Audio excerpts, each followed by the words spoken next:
Bengals lose again. Burrow was awesome, but just not awesome enough. Team falls to 4-7. In those 7 losses, this guy has thrown 18 touchdowns, 2 interceptions. Look at that. That's in their losses. 108. But he did fail on a 2-point conversion. He had 3 and out with however long to go. Joe Burrow, another big game and a loss, something or nothing. I mean, listen, it's obviously something. The Bengals, I think, man, I hate this because I really like Joe Burrow, and Jamar Chase is like just the perfect amount of jerk. Like that, I just respect it. Yeah, it's like walks the line. He walks the perfect line. He's like, I'm not going to go George Pickens, but I'm also not going to be out here being Larry Fitzgerald. But I'm so good, nobody can do anything about it. Like, I respect that about him. But Joe Burrow said, championship window's my entire career. Well, not really, and because it's not open this year, and this is your last year with T. Higgins, and so I just think I think it took bad luck from Burrow's injury last year, and then compounded by horrific defense this year for this team with Higgins as good as ever when he's been healthy, Chase as good as ever, Burrow as good as ever, and Hendrickson as good as ever, for them to be in this position. And I no longer think that they're going to find their way to the 7 seed. I don't think they're out. Like, they're not eliminated, but I don't think they're a favorite for that anymore.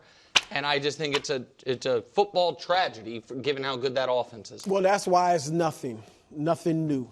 Oh, all right. I mean, this is what we've come to expect this season. They're averaging 27 points a game, 5th in the league, but they're giving up or 6th in the league. They're giving up the 5th most points in the league. And look, Burrow has been phenomenal. Probably his best season yet, statistically. If you want to put blame on him, though, you can look at that. They started 0-3, that loss to the Patriots. And I only say that because it's repetitive. If this was the first year he started slow and they started slow, I'd be like, oh, it was just kind of fluky. He was coming off injury, whatever. He does this every year. You don't think that's a Zach Taylor stat, not a Joe Burrow I think it's stat? someone's. I'm not absolving like the coaching staff. I think the coaching staff, front office, and the defense are most to blame. But I'm saying Joe Burrow's got to get over these slow starts. You can't start 0-2 every year, especially in that division, and think you're going to make the playoffs. Yeah, unfortunately, it is something. I think it's something more along the lines of Lou Anarumo and his defense. And I like Lou. I think he's a great defensive coordinator. I just think you've mentioned this before on the show.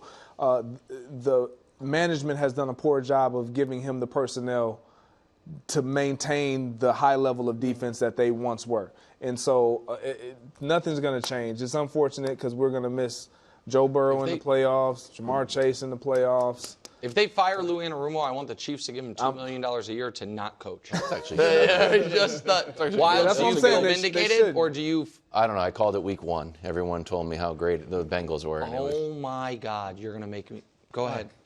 You called week 1 that Joe Burrow's wrist was messed up and that he wasn't going to be good. Week 1, your take was Joe. You were on wristwatch. You were talking about a wristwatch weekly, and that Joe Burrow and the offense was going to be a problem. My take is simple. If you lose to either the Patriots, the Titans, the Jets, or Panthers. Well, the Panthers or the Raiders, you are not a serious team. That's not your take because you've been pimping the Ravens all year. The Ravens and they lost to the Raiders in week 2. That's why I said it. They're out. You are not a serious team if you lose to one of the worst. It's not basketball. Okay.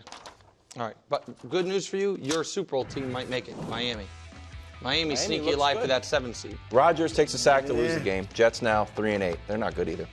Aaron couldn't muster a first down in the game's first 5 drives. Then he came alive a little bit, only to lose again. Something or nothing.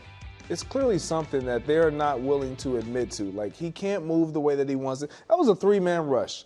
Like, I don't know the last time I've seen Aaron Rodgers in that gotta-have-it Hail Mary type situation. Like, can't elude a 3-man rush. And you can say the offensive line has to be better, but it's a 3-man rush. You cannot go down in this moment. Like, move up in the pocket, escape. He does this all the time. At least he used to. He just can't move the same way. Clearly he's not the same quarterback. The Jets, I picked this team to win this division. So you think it's more physical It's more than physical. mental there? Yeah.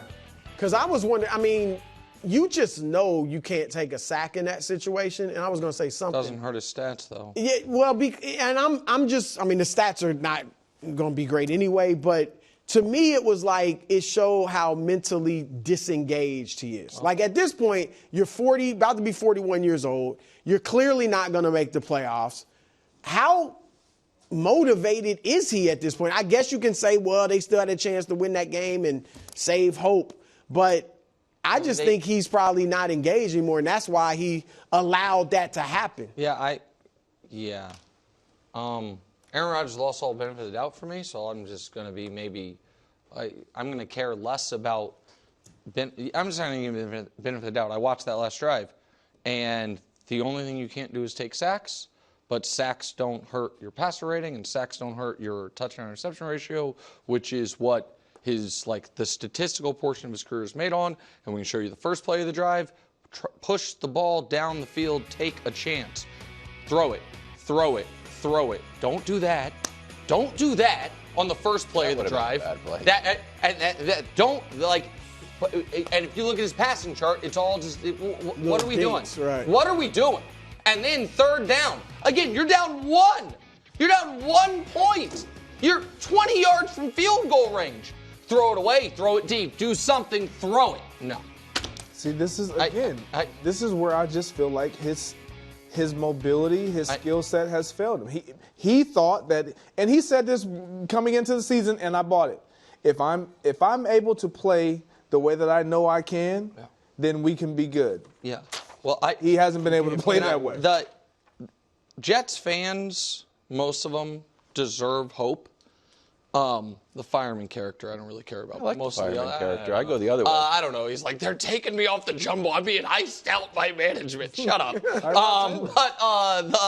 I'm sorry. It should not be on the board that he's on the team next year.